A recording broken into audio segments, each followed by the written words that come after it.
Bien, buenos días a todos. Mi nombre es Juan Pablo Rodríguez. Para mí es un gusto estar moderando este panel en el marco de la Conferencia Anual Antisoborno 2022 de PSB. Me acompañan Viviana Durán, Reni Valladares y Carlos Flores. Voy a iniciar con la presentación de nuestros panelistas y como ordenan los cánones, Carlos, vamos a empezar por las mujeres, si te parece, ¿vale? Bien, voy a solo a referirme a un resumen del perfil de cada uno porque son 13 magníficos panelistas con una tremendísima experiencia en el ámbito local e internacional, así que luego ustedes podrán consultarlos en las redes o en la misma página de PSB para profundizar en los logros y la trayectoria de cada uno. Viviana es ingeniera de sistemas, tiene un máster en e-business por la Universitat Ramon Llull La Salle de Barcelona. También cuenta con certificaciones 37001 como Lead Implementer del sistema de gestión antisoborno. También es Senior Lead Risk Manager de la norma 31000 sobre gestión del riesgo. Corporate Advanced Crisis Management del CBICI y la norma ISO 22301 como Lead Auditor en los sistemas de gestión de continuidad del negocio. Tiene una amplísima trayectoria asesorando muchas compañías e instituciones gubernamentales en la estandarización y mejores prácticas de la gestión del riesgo y mejora de procesos. Ha brindado importantes asesorías a varias compañías en España, Costa Rica y Perú de distintos sectores económicos y hoy se desempeña como directora de riesgos y cumplimiento de Protiviti en Perú. Para el caso de Reni Valladares, Reni es hondureña, es abogada, es graduada de la Universidad Tecnológica Centroamericana UNITEC, tiene estudios en la maestría de Dirección de Comercio Internacional ICEAD de la Universidad Complutense de Madrid. También es formada por el Grupo de Acción Financiera Latinoamericana GAFILAT y del GAFIC, Grupo de Acción Financiera del Caribe, para ejercer como evaluadora y revisora de los países de Latinoamérica y el Caribe. Tiene varias certificaciones, entre ellas CFE en el mundo antifraude, también de ACAMS como antilavado de dinero y otra de ICAP como especialista en sanciones. Actualmente, Reni es la oficial de cumplimiento del Banco Centroamericano de Integración Económica, una entidad financiera de banca multilateral. Agradecemos muchísimo tu presencia. Y nos queda Carlos Flores. Carlos es ingeniero, también es peruano, ingeniero industrial con un máster de gestión antisoborno de la norma 37001, líder, implementador y auditor líder también en más de 28 normas internacionales. Es miembro del Comité Técnico Nacional de 149 sistemas de gestión de calidad para promover la integridad y ha liderado la implementación y el mantenimiento de sistemas de gestión antisoborno para más de 40 organizaciones entre públicas y privadas en Latinoamérica. Ha sido premiado como el mejor instructor en idioma castellano de 2020 por PSB y actualmente se desempeña como gerente general de Concepta Training, una compañía que tiene base no solamente en Perú, sino también en Ecuador. Pues muchísimas gracias a los tres por hacer parte de este panel y aceptar la invitación de PSB para la conferencia global antisoborno. Entonces vamos a explicarles a nuestros asistentes virtuales la metodología de este panel. Vamos a hacer una serie de preguntas dependiendo del perfil profesional y la experiencia de cada uno de nuestros panelistas. Tienen un tiempo asignado que cada uno ya sabe y les rogamos por favor ser muy riguroso con ese tiempo. Y vamos a empezar entonces con Viviana. Viviana, ¿cuáles son las fortalezas de la ISO 37001 desde el punto de vista de su implementación? Y sobre todo teniendo en cuenta tu experiencia en el mundo de la ingeniería en el marco de este panel sobre herramientas para llevar la ISO 37001 a mejores prácticas y normas. Hola Juan Pablo, ¿cómo estás? Buen día a todos, buen día Reni, buen día Carlos. Muy encantada de compartir con ustedes hoy esta sesión.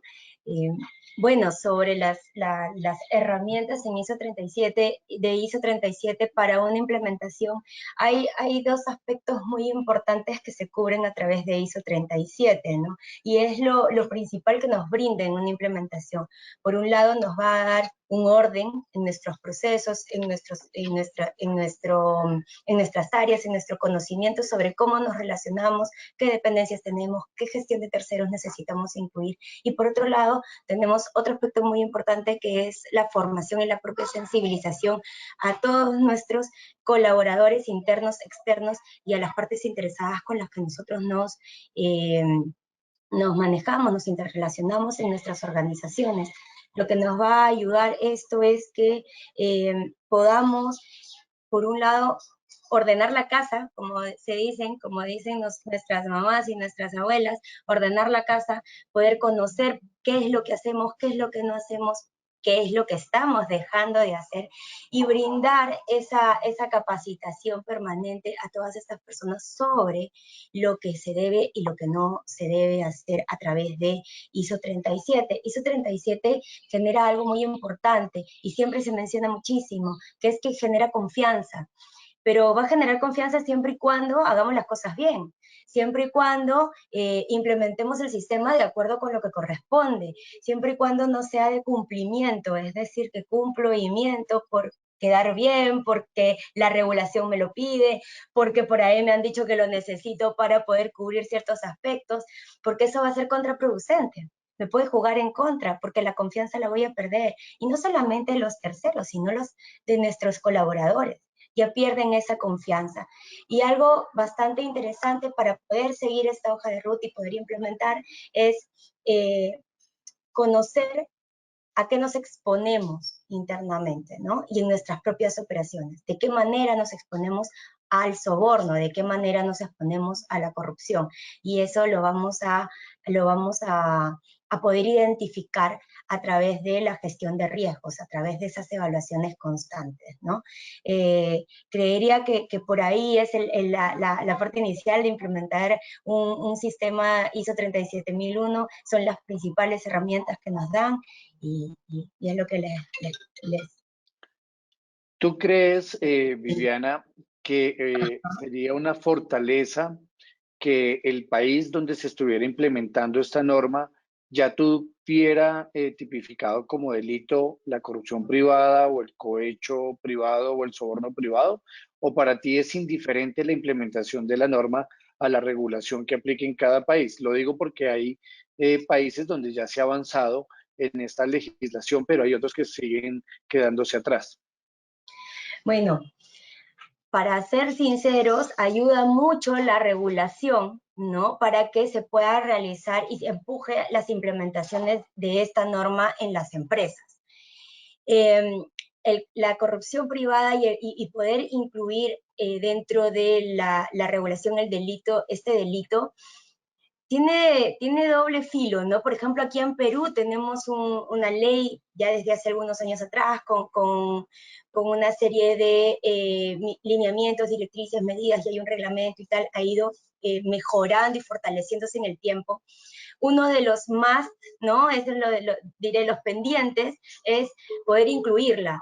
Yo digo que es un poco complicado porque vamos también colinda mucho con la libre competencia, colinda con temas legales mucho más complejos. ¿Ayudaría? Sí. ¿Cuál es el riesgo? Es que como hay muchas zonas grises, nos puede llevar más, en lugar de ayudarnos y favorecernos, nos va a complicar un poco a implementar de acuerdo con la norma, ¿no? De acuerdo con lo que se debe hacer, lo que les decía, no por el cumplir y no por el quedar bien. Ayudaría bastante, sí lo creo. Lo Vale. difícil es que realmente esté regulado como debe ser, ¿no? Sí.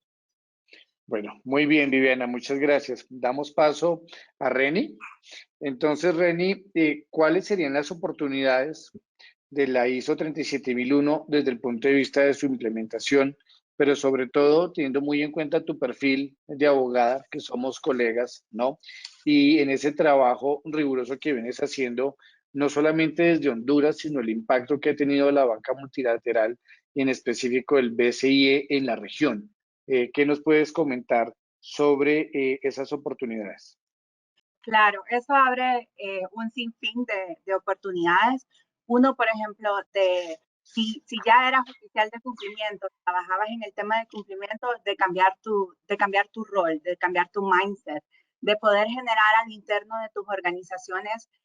Necesitas, por ejemplo, de tu oficial de ética, de tu auditoría, de tu contraloría, de generar todos esos roles, esa oportunidad de poder tener esas conversaciones internas, inclusive hasta derivado del análisis de que requerís, por ejemplo, implementar la ISO, de avanzar en el proceso, poder determinar si vas a avanzar hacia un sistema antifraude, anticorrupción como tal, mantener un sistema de cumplimiento, mantener un sistema de sanciones internacionales para poder integrar. Esas son todas oportunidades que se dan cuando tomas la decisión de avanzar en la implementación de la ISO.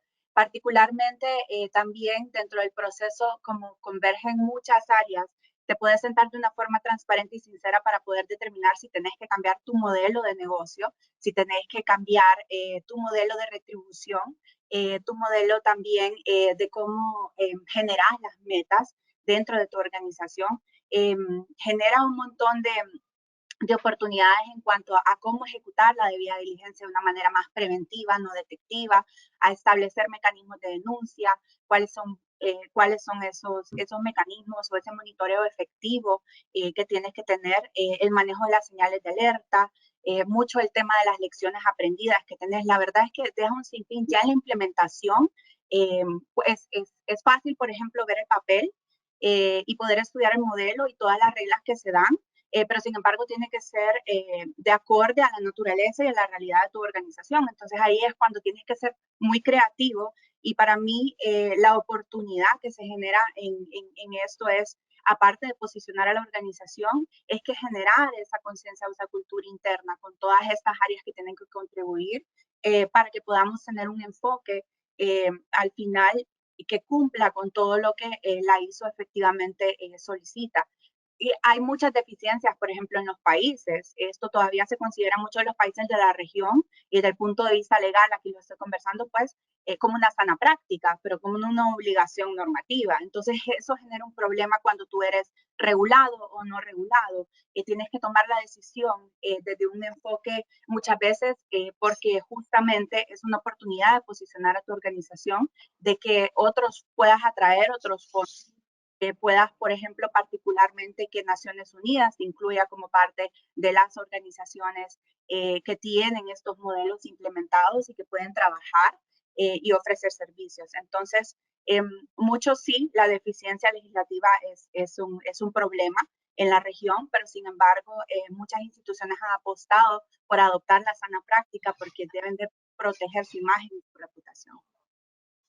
Reni, una pregunta para una respuesta cortica, pero ¿cómo resolver esa situación compleja de la simetría regulatoria en una entidad como la tuya, donde son muchos los países en los que tiene impacto con distancias jurídicas tan grandes y donde probablemente los contratos se pliegan a cierta jurisdicción y a las normas de cierto país, donde pueden ser muy robustos o por el contrario pueden quedarse muy ya expensas del riesgo, en este caso de soborno? ¿Cuál sería el consejo que tú puedes darle a los asistentes a este panel cuando tienen, por ejemplo, no solo en la industria bancaria como la tuya, presencia en muchos países, sino que están en el sector privado y también operan en muchas jurisdicciones?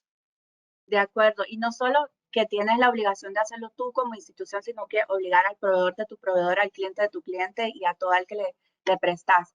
En la práctica, es muy concreto, tener una matriz normativa. Tenés que darle un seguimiento, tenés que darle un monitoreo y tu estándar dentro de tu organización tiene que ser más elevado. Por ejemplo, si se te exige determinado proceso que se lleve a cabo o que mantengas, por ejemplo, documentación por 7 años, tenés que elevarla a 10 y así sucesivamente. Pero el punto fundamental es que tengas una matriz normativa. Si trabajas en una organización transnacional o de otro tipo, o que tenés muchos proveedores y demás, efectivamente darle un monitoreo constante a esa matriz y establecer que tu estándar debe ser más.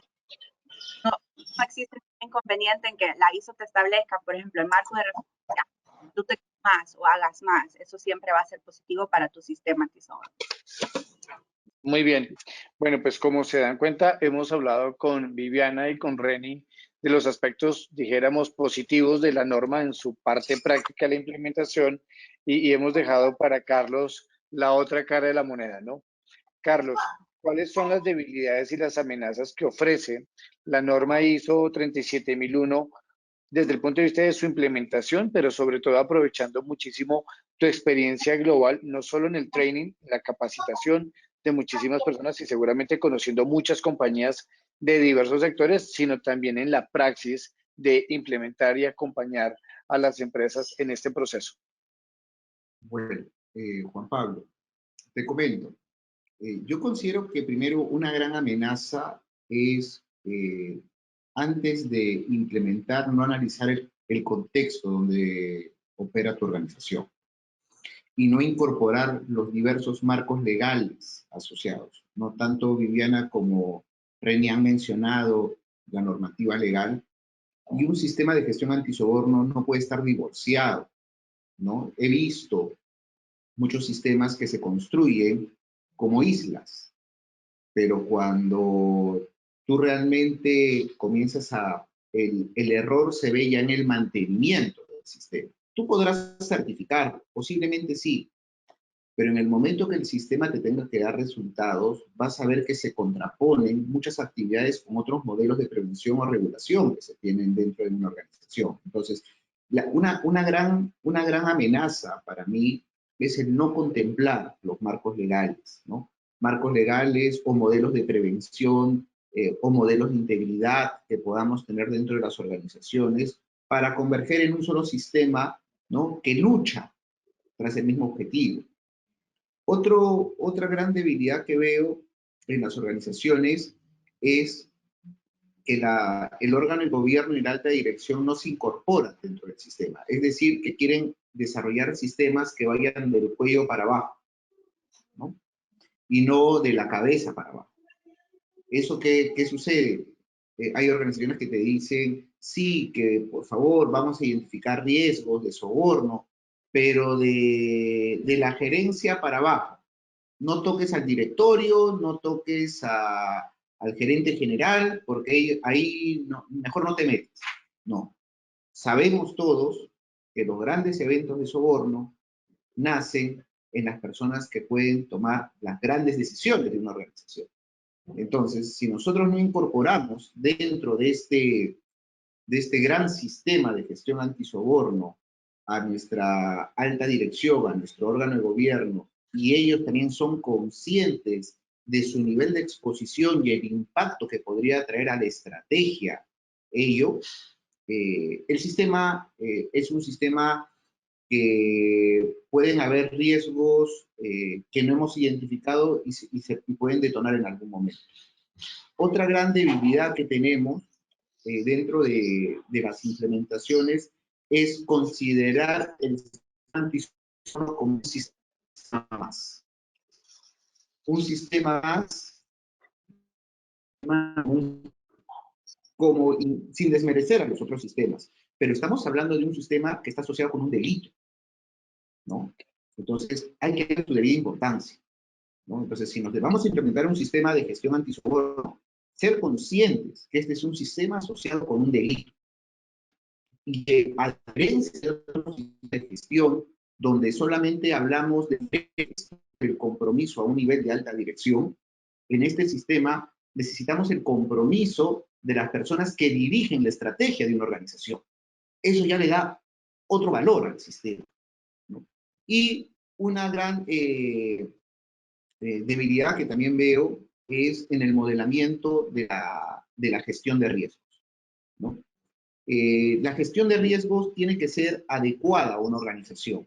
Cuando nosotros utilizamos el término adecuada a una organización, esto me lleva un paso más atrás, que es hacer un buen análisis de contexto organizacional, ¿no? Y para mí, particularmente, al analizar organizaciones y comenzar a auditar el 4.1 de la norma, comprensión de la organización y su contexto, veo contextos muy flojos, veo contextos de 4 líneas, de 5 líneas, que no te dicen mucho, son muy generales.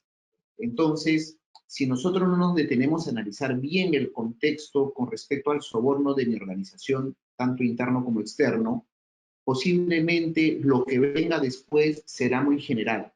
El resultado de un buen sistema puede ser consecuencia de un buen análisis de contexto. Si nosotros queremos riesgos adecuados, es porque hemos tenido un buen detalle en el contexto de mi organización. Ese sería un poco mi comentario, Juan Pablo. Carlos, una pregunta corta.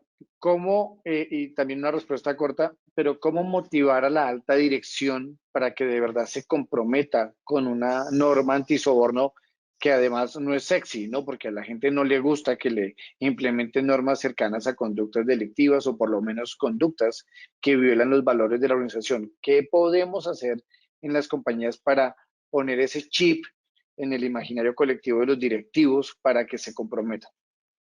A diferencia de otras normas, Juan Pablo, o a diferencia de otros modelos de prevención, este modelo de prevención también lo que busca es detectar oportunidades, ¿no? Hay que normalmente contarle lo que ya sabe. Mira, te va a ayudar a prevenir esto, te va a ayudar a prevenir lo otro, vas a tener que dejar de hacer esto. Esto ya lo sabe. Pero hay que contarle qué oportunidades, qué impactos positivos le puede traer tener, ¿no? Entonces, contándole la otra parte, que son las oportunidades, ¿no? Yo creo que, y el cumplimiento, el debido cumplimiento normativo y la sustentabilidad del negocio, creo yo que puede ser una buena estrategia. Vale, muchas gracias. Volvemos con Viviana para preguntarle, y sé que este tema es complejo, Viviana, porque existen mitos en el momento de la implementación y sobre todo en el mundo corporativo la gente presume que las compañías tienen toda una batería de documentos que funcionan y que además son revisados recurrentemente. Entonces te preguntamos, ¿se puede concebir la implementación de una norma ISO 37001 aún si la compañía no tiene un código de ética o conducta? ¿Crees que es un requisito necesario? Porque cuando uno revisa la norma es muy gaseoso lo que trae la ISO específicamente sobre el código de ética y conducta. ¿Cuál sería tu opinión? Mira, se puede implementar y se puede empezar a gestionar un sistema de gestión antisoborno sin código de ética. De que se puede, pero se debe, es la pregunta, ¿no? Y ahí ya cae la situación de, no debería, no debería. Se debe de tener un código de ética. El código de ética me da las normas de comportamiento internas de todos mis colaboradores. Entonces, eso es una de las bases importantes para poder guiar, delimitar alcance, delimitar lineamientos sobre los cuales todos los sistemas de gestión se deberían basar. Claro, en el caso nuestro del sistema de gestión antisoborno colinda muchísimo la ética con la corrupción, ¿no? La ética con el soborno. Entonces, tenemos que ir hacia esas normas porque nos van a brindar los valores sobre los cuales nos vamos a basar, ¿no? Sobre los cuales vamos a actuar, sobre los cuales voy a ejecutar mis actividades dentro de mi organización, sobre las cuales yo voy a tomar decisiones frente a situaciones que me puedan afectar en mis actividades, ¿no? Que puedo ya estar expuesto a determinadas situaciones y yo tengo que saber cómo voy a actuar, cómo le voy a hacer frente, qué voy a responder. Y se supone que a través de un código de ética es que tenemos ese lineamiento, ese paso a paso, ese detalle, esa información. Ahora, es importante que ese código de ética sea comunicado. Muchas veces lo que sucede es que el código de ética nos lo dan cuando ingresamos a la empresa y se guardó, como el reglamento interno de trabajo, y ahí quedó, ¿no? Entonces debe haber una comunicación constante, un recordatorio constante para que esto realmente funcione y ayude e integre y nos facilite la implementación de un sistema de gestión antisoborno. Una pregunta cortica. ¿Qué podemos decir de aquellas compañías no multinacionales, transnacionales, que tienen códigos de ética y conducta y aún así han sido sancionadas por violación de normas anticorrupción en diferentes jurisdicciones? Habla muy mal de la efectividad del código de ética, habla muy mal del oficial de cumplimiento antisoborno, habla muy mal de los directivos, o como dicen algunos, es un caso aislado, porque lo que uno ve es que se pagan millonarias sanciones económicas, pero la compañía sigue. ¿Qué opinión tienes sobre eso? A ver, son varias cosas. ¿Se acuerdan que al inicio, en la primera pregunta que me hiciste sobre las herramientas, sobre las fortalezas que tiene el sistema, yo les mencioné que hay dos partes importantes. Por un lado es la formación y la sensibilización, porque esto es como el goteo, ¿no? Cada día te tengo que hablar, así como le dices a tus hijos, por favor, lávate los dientes todos los días, lávate los dientes todos los días. Aquí pues es lo mismo, ¿no? Pero por otro lado tiene horarios, ¿no? Se tiene que lavar los dientes después de haber comido, al desayuno y tal, ¿no? Lo mismo pasa en las empresas y con el sistema de gestión antisoborno. Entonces, yo por un lado tengo una formación y una sensibilización, pero por otro lado tengo una serie de controles y medidas que tienen que jugar en conjunto para que pueda funcionar. Si yo tengo un documento guardado y nadie más lo ha leído y nadie lo conoce, seguro no me va a funcionar. Si no establezco medidas y canales de comunicación, tampoco me va a funcionar. Entonces, ahí es como lo que decía Carlos, te pueden inclusive hasta certificar, pero si la implementación y el mantenimiento no se establecen estos canales y no se establecen esas actividades, van a suceder y va a seguir sucediendo este tipo de situaciones, ¿no? Bien, muchas gracias.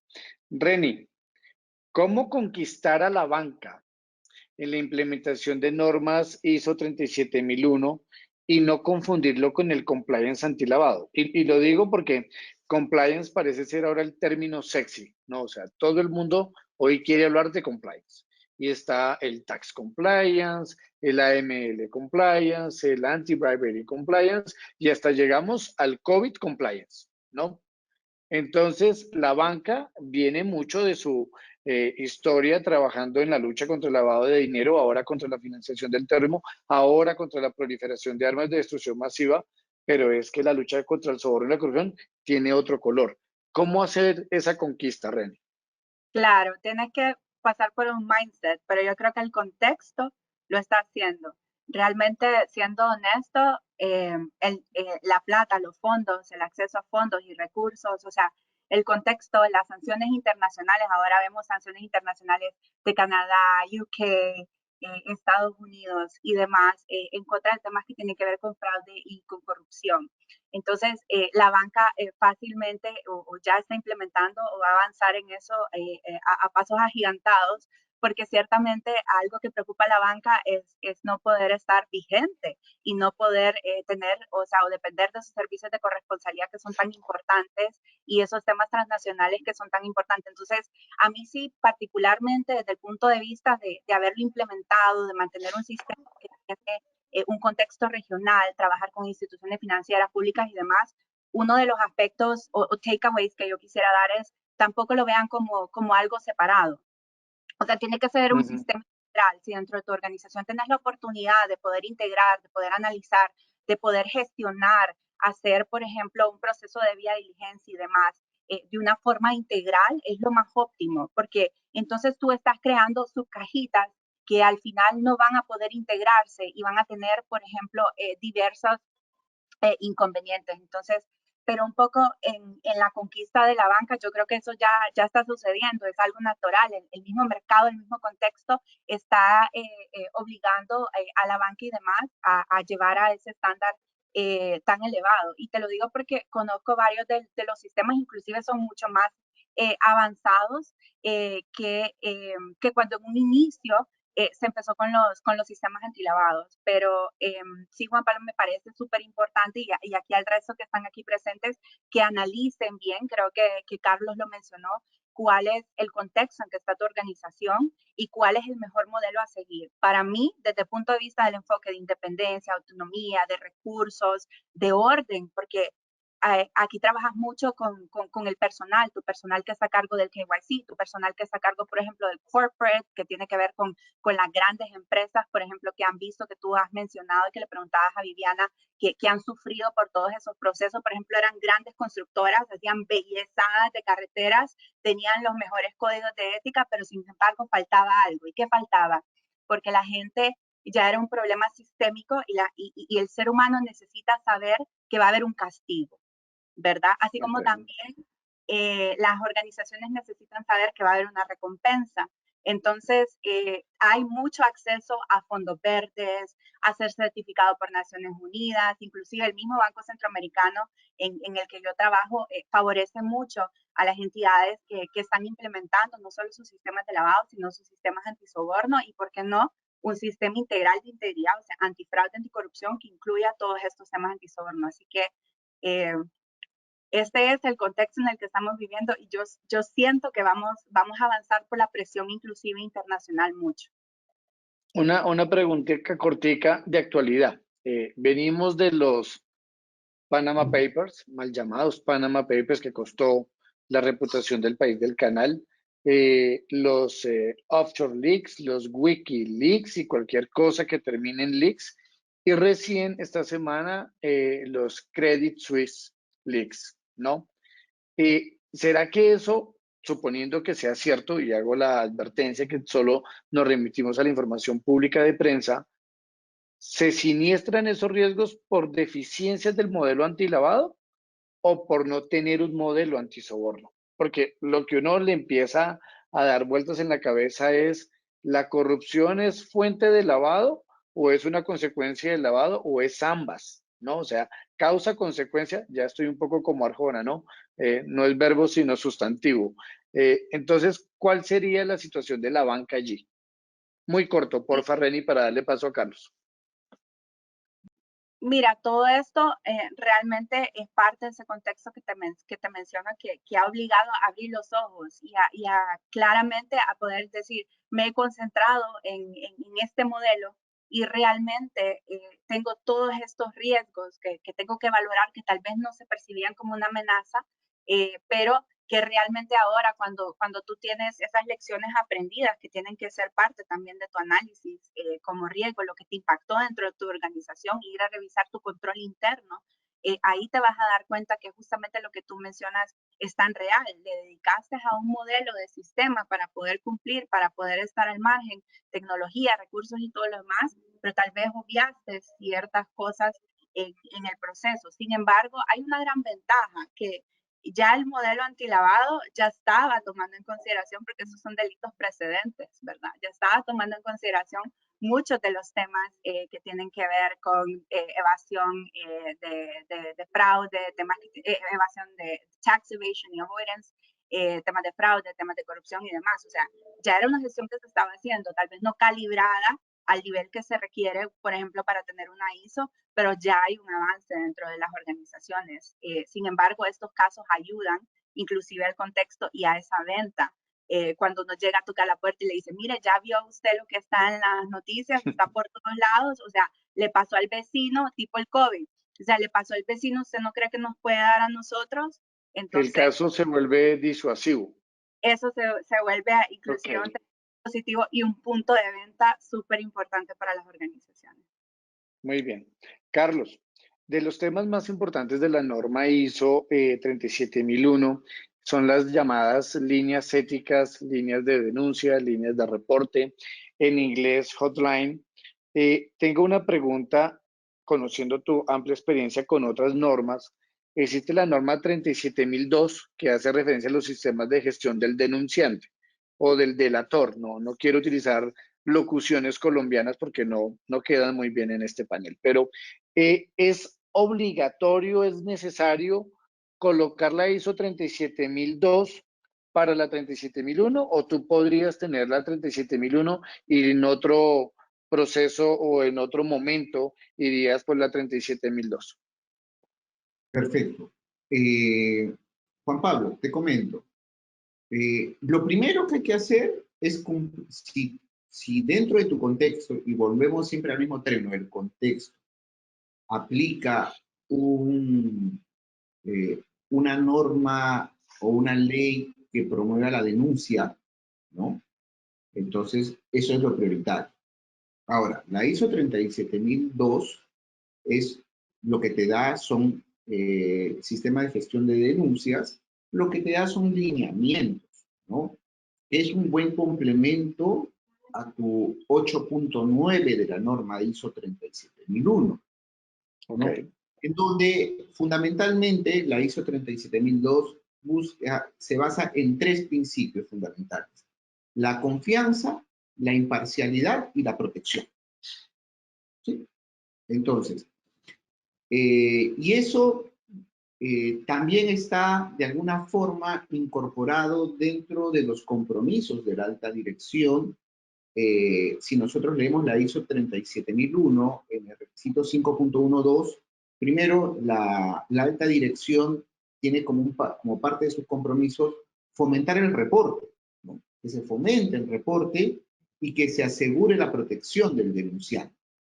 Ahora, el cómo hacerlo no lo va a decir la 37001, pero la 37002 te puede ser un buen apoyo siempre y cuando no exista un marco legal que tú debas de cumplir asociado con las denuncias, ¿no? Entonces, ahí es donde tú podrías aplicar. La ley supera la norma, pero la norma ISO 37002 lo que va a buscar es que las organizaciones generen confianza con sus mecanismos de reporte a fin de que el personal o las partes interesadas, ¿no?, lo utilicen como un medio para poner, no solamente para denunciar, sino también para poner en prueba el sistema. Muchas veces el sistema se pone en prueba cuando existen denuncias, ¿no? Normalmente lo que hacemos, si no hay denuncias, el sistema se mantiene, pero el sistema comienza a tomar brillos, el sistema comienza a tomar otras tonalidades cuando hay denuncias y comienzas a probar algunos procedimientos que posiblemente en el momento de la auditoría, vamos a irnos al enfoque de la auditoría, posiblemente no hayas tenido una denuncia, ¿no? En una auditoría de certificación, el auditor de certificación te pregunta y te dice, ¿has tenido alguna denuncia? Posiblemente no has tenido, ¿no? Entonces, no hay una certeza para poder medir la eficacia de tu sistema en ese momento, pero luego cuando existe la denuncia, a ver cómo tu sistema responde, ¿no? Entonces, el principio de imparcialidad de confianza es importante, la imparcialidad, tener un responsable, ¿no? Una persona responsable que demuestre la imparcialidad en que pueda él obtener, ¿no?, o ser la fuente que recopila las denuncias, y la protección al denunciante. Como vuelvo a repetir, si es que existe un marco legal asociado a protección del denunciante, ¿no?, lo aplicaremos también dentro de la norma, y es ahí donde volvemos a la misma pregunta que me hiciste al inicio, ¿no?, el análisis de contexto. Analiza primero tu contexto y luego construye el mejor sistema que tú puedas. Dentro del mejor sistema que tú puedas, puedes analizar los marcos legales y algunos estándares complementarios como la 37000. Carlos, en mi experiencia y desde el punto de vista penal, habiendo asesorado muchas compañías como consultor en esta materia, y también en el mundo antisoborno, me preocupa a veces esas versiones de fake compliance, ¿no?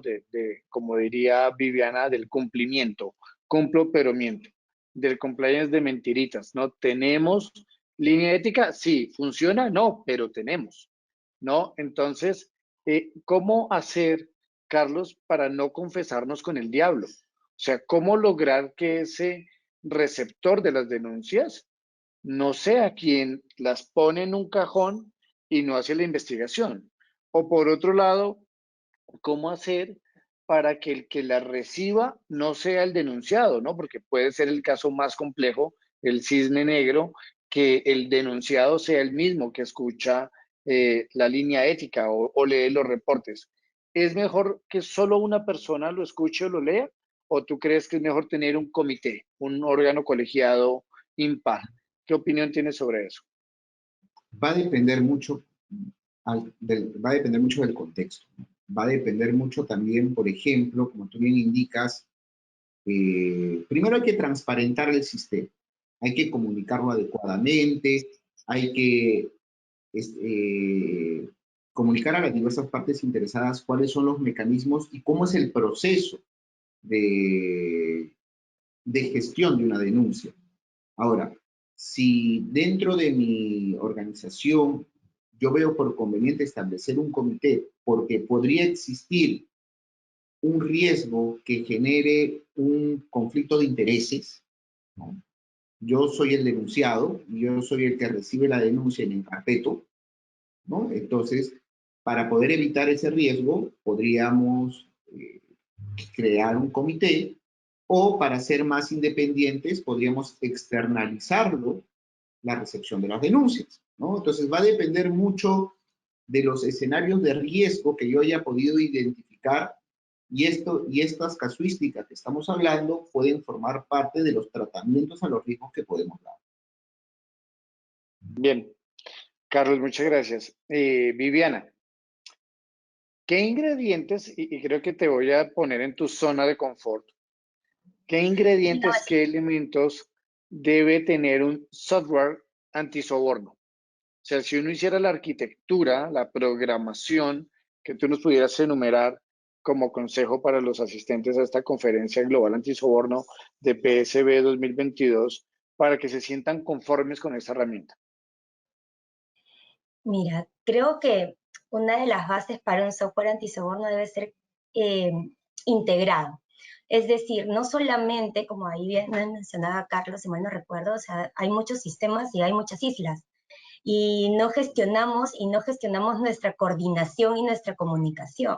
Tenemos áreas que están con exposición a riesgo y hay otras que son las que generan los controles y muchas veces están disociadas, pero estamos dentro de la misma empresa. Lo mismo pasa con los sistemas se reflejan de lo que haces en el día a día. Entonces, lo que se tiene que buscar es que este sistema sea integrado con riesgos y desde riesgos y cumplimiento e inclusive auditoría, ¿no? El famoso GRC. El gobierno de las empresas. En eso vamos a encontrar muchas sinergias. También va a ayudar en el presupuesto y en la inversión para que la gerencia pues nos apoye con el presupuesto, porque muchas veces generar un sistema para un sistema, un software para un sistema, un software para el otro y así sucesivamente, todos aislados, luego tienes que integrarlos, también se genera un costo mayor. Lo primero es que sea integrado porque las bases para cualquier sistema son las mismas, ¿no? Necesitamos los códigos de éticas, tenemos controles, tenemos capacitación, tenemos comunicación. El contexto del que estaba hablando Carlos es el mismo para la empresa, lo que pasa es que se tiene que tomar desde diferentes ámbitos y desde diferentes aspectos. Entonces, esa integración es una de las bases que se debe contar para este sistema. Luego, algo muy importante es que ese sistema tiene que permitir escalabilidad, reporte, revisión, fácil mantenimiento, porque también podemos tener el software, lo ponemos lindo, nos cuesta muchísimo empezar a parametrizarlo porque hay que ingresar una cantidad de información interminable, pero luego es muy difícil que sigamos trabajando sobre esa información. No le damos el mantenimiento, le dejamos por ahí, que pecamos de no actualizar, nos faltan manos, o el conocimiento. Entonces, esos aspectos hay que cubrirlos, ¿no? Que sea de fácil mantenimiento, que nos permita hacer un seguimiento, una revisión, una actualización, un monitoreo constante.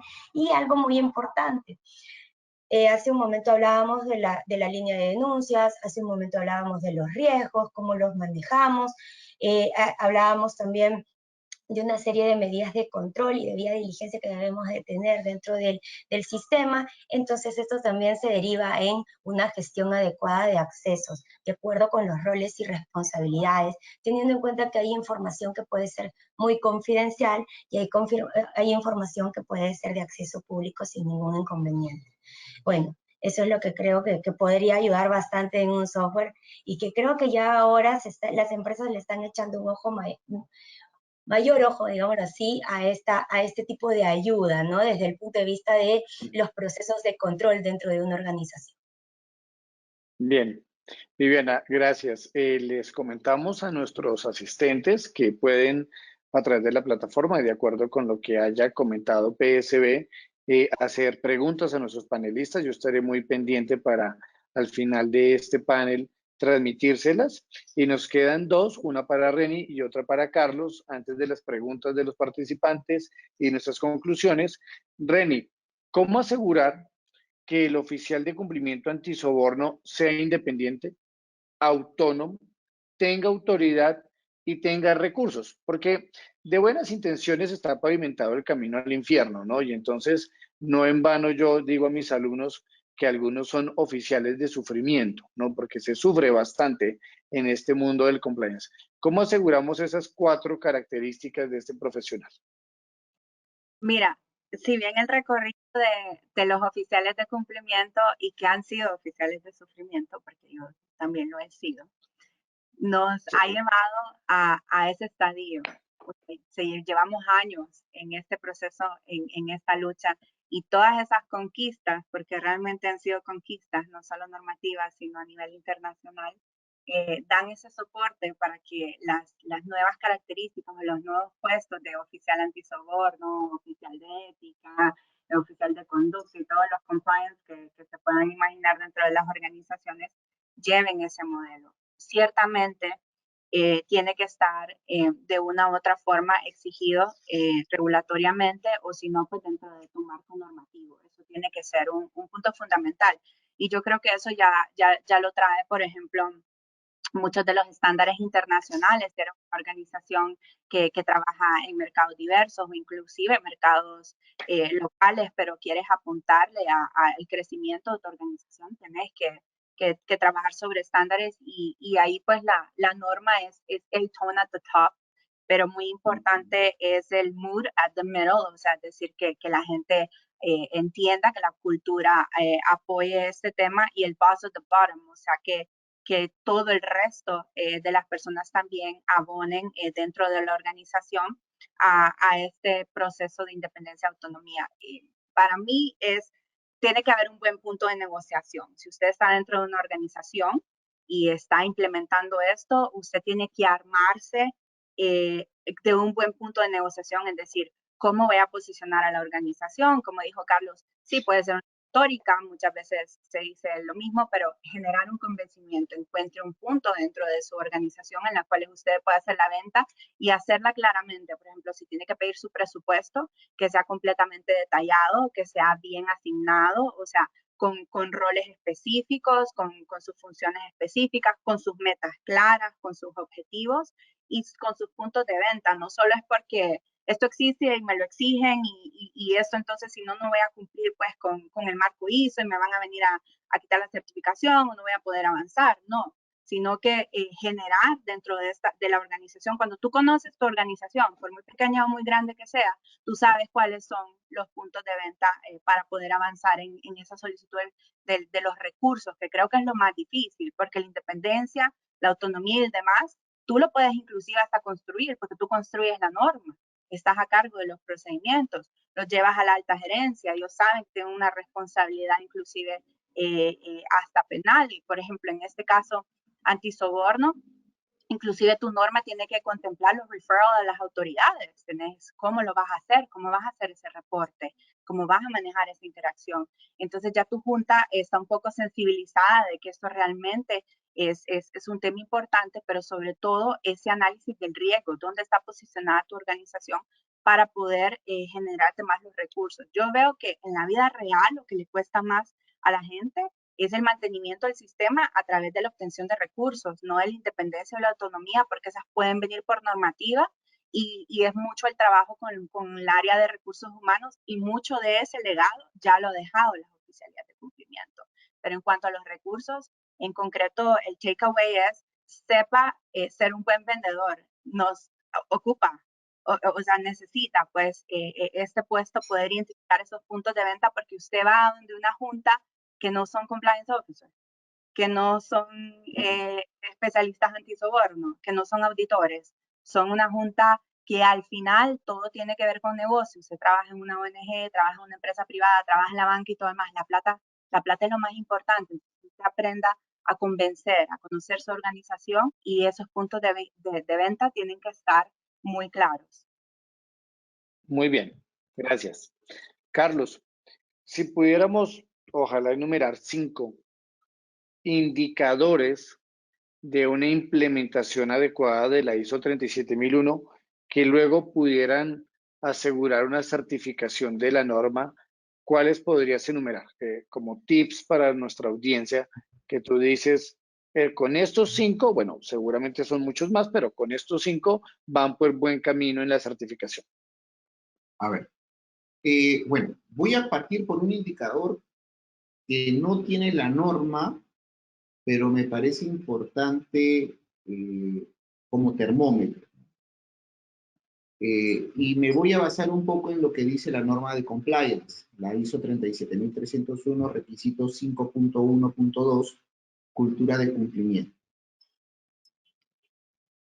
Cuando tú vas a una organización y tienen un estándar de comportamiento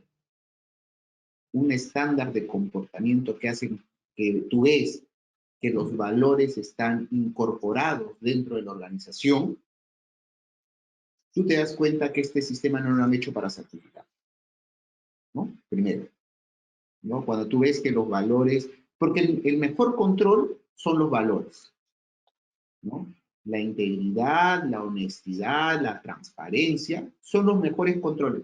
El control financiero, no financiero, lo dejas en la oficina. Los valores los llevas a tu casa. Entonces, si tú ves en una organización un estándar que la organización ha diseñado un estándar de comportamiento y que ese estándar de comportamiento que podría estar en un código de ética como en otro documento, ¿no? Lo cumple desde el órgano de gobierno hasta la alta dirección, esto no está hecho. Bueno, para mí la certificación en ese momento es secundaria, pero está hecho para que pueda prevenir, o mejor dicho, prohibir el soborno como lo tiene declarado la política. Primero, un estándar de comportamiento. Segundo, para mí un buen indicador, como lo mencioné en la primera pregunta que me hiciste, es un buen análisis de contexto. Si yo veo un buen análisis de contexto que han abordado los diversos factores internos y externos de la organización, yo diría, no lo han hecho por cumplir. Lo que voy a encontrar de aquí para adelante va a ser interesante. ¿Sí? Tercero, un alcance que genere valor. No olvidemos, a diferencia de la ley, de los marcos legales tienen como alcance la persona jurídica, mientras que la norma ISO, tú puedes determinar un alcance, ¿no? Pero veamos si este alcance realmente genera valor. Veamos si este alcance aporta a la dirección estratégica de una institución. Si tú ves un alcance que genera valor, tú dices, este alcance no solamente está hecho para una certificación, está hecho para que se mantenga y para que genere información al órgano de gobierno y a la alta dirección.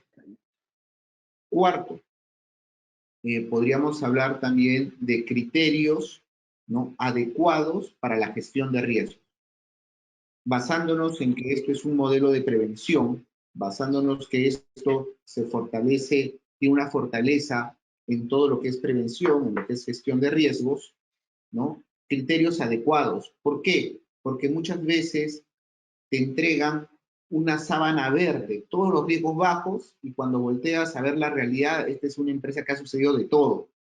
Y tú dices, esto no es coherente. ¿Cómo puede ser que tú has estado expuesto en los medios por eventos de soborno, de corrupción, y me dice tu gestión de riesgos que todo está muy bien, que no me preocupe en nada? O sea, estos criterios no son coherentes. Y quinto, el compromiso, ¿no? Si nosotros vemos, las gráficas que tiene dentro de la norma ISO, el requisito número 5, liderazgo y compromiso, está en el centro, es un núcleo. El liderazgo y compromiso tiene que ser visible en todo el sistema. Por lo menos yo para mí un indicador podría ser la revisión de la alta dirección y la revisión por parte del órgano de gobierno, que realmente conozca, porque a veces le entregan el documento para que lo firme nada más. Si tú te sientas con una alta dirección, o tú te sientas con un órgano de gobierno, y ellos tienen la capacidad de poder manejar el informe, la revisión y comentarte y relatarte lo que han hecho y qué resultados han podido tener, para mí ese es un indicador de que este sistema, más allá de la certificación, está hecho para que genere valor. Esos serían los 5 puntos, Juan Pablo. Bien, Carlos, muchas gracias. Ya tengo algunas preguntas aquí en el chat. Nos quedan 5 minutos por reloj para las preguntas y las conclusiones. Entonces, voy a hacer las preguntas, pero ustedes solo responden sí o no. ¿Están de acuerdo? De acuerdo. Hagan de cuenta que es un concurso. Bien. Bueno, entonces, sabemos que la norma 37001, Carlos, es certificable. La pregunta es si la 37002, la de los sistemas de gestión de denuncias, también es certificable. No. No. Listo. Segunda pregunta. Miren cómo es de rápido esto. ¿Ah? Nos preguntan acá si podemos indicar dónde se pueden averiguar qué instituciones tienen la certificación de la 37001. O sea, si hay una base de datos de empresas que digan, estas están certificadas. Si Viviana quisiera contestar. Sí. Sí, perfecto. Luego después escribimos para saber dónde. Listo. Otra pregunta. Reni, ¿es recomendable que quienes se encarguen de la gestión de la línea de ética o línea de reportes o línea de denuncias estén certificados en antisoborno o certificados en compliance? Sí. Sí, muy bien. Volvemos con Carlos. Esta no es de sí o no, pero una explicación cortica de 30 segundos, porfa. ¿Cómo vincular la auditoría interna al oficial de cumplimiento antisoborno? ¿Cuáles son sus vasos comunicantes? Pero también cuáles son sus diferencias seguramente en la ruta de las líneas de defensa. Perfecto.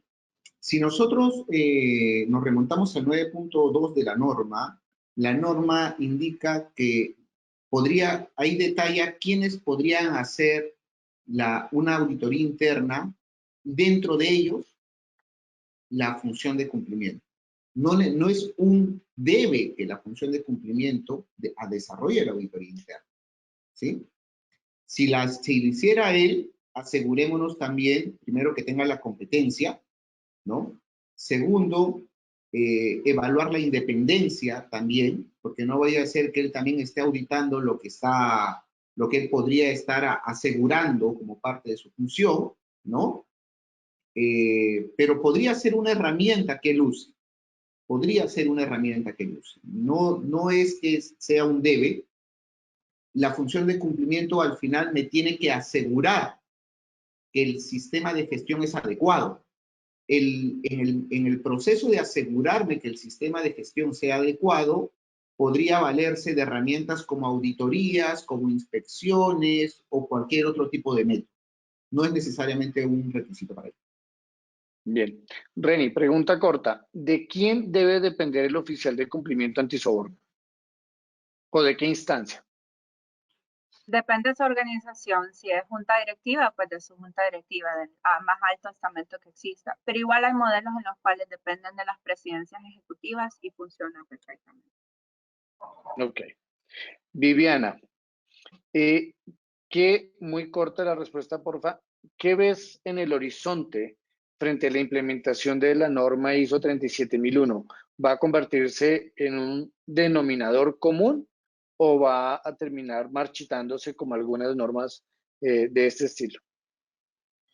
No, yo creo que va a volverse como, yo le digo un commodity, así tipo ISO 31000, que es la gestión de riesgos, sobre la cual se basa casi todos los sistemas de gestión, y las organizaciones están buscando esas implementaciones. Pues lo mismo va a pasar con el sistema de gestión antisoborno, porque sus bases son las propias normativas internas. Lo que estás buscando es ir delimitando determinadas acciones que puedan afectar a alguna posible situación de práctica delictiva, por decirlo así, y no decir las palabras que son tal cual, pero se basan en tu propia normativa y te ayuda en un ordenamiento y te ayuda en tu propia gestión, ¿no? Entonces, yo creería que sí va a ir formándose y se va a ir asentando en las organizaciones. Claro, el camino no es sencillo, el camino no es fácil, hay, como ustedes dicen, ahí hay un poco de sufrimiento cuando queremos hacer las cosas bien, pero esa es la idea. Yo creería que sí, todavía somos más los buenos en este mundo. Qué buen mensaje. Somos más los buenos. Bueno, yo me voy a tomar 2 minutos para hacer unas cortísimas conclusiones de cierre de este, para mí, maravilloso panel. Espero que sea de la misma opinión nuestros asistentes y ustedes por aceptar esta invitación de PSB. Creo que hablamos de muchos aspectos y sobre todo prácticos, menos teoría y más práctica. Eso beneficia muchísimo a los asistentes que seguramente estarán tomando atenta nota y cómo llevar estas herramientas y consejos de ustedes a la oficina.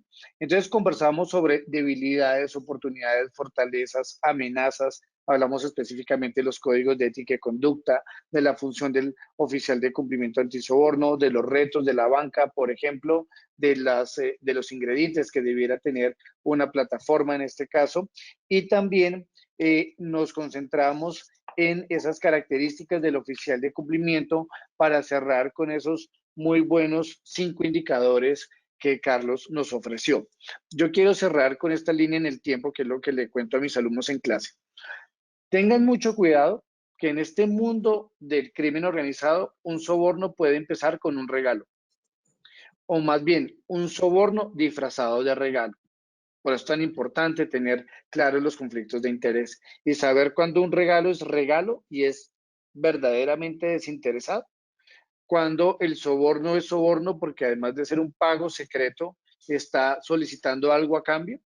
Pero mucho cuidado con esta tercera que mucha gente no ve y con mi cabeza de penalista siempre la pongo allí y es la extorsión.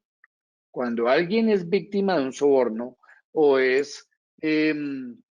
o se le hace una propuesta indecorosa o indecente, puede que también esté siendo grabado o filmado. Y si no hace lo que le están pidiendo a cambio de un dinero o a cambio de un pago, luego esta filmación, luego ese evento puede ser publicado. O ante esa amenaza la persona puede estar cediendo a los intereses del delincuente. Entonces, en esa línea yo les dejo con esta reflexión. Regalo, soborno, extorsión.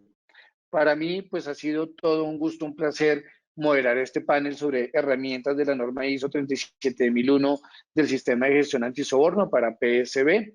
A ustedes, Reni, Viviana y Carlos, muchísimas gracias por ser tan generosos en la aceptación de esta invitación y con sus comentarios y atinadísimos consejos para la comunidad que, como bien dijo Viviana, somos más los buenos, entonces esperamos que todo esto esté en beneficio de todos nosotros. Muchísimas gracias. Muchas gracias. Muchísimas gracias. A todos. Bien, bien. Chao. Muchas gracias. Chao.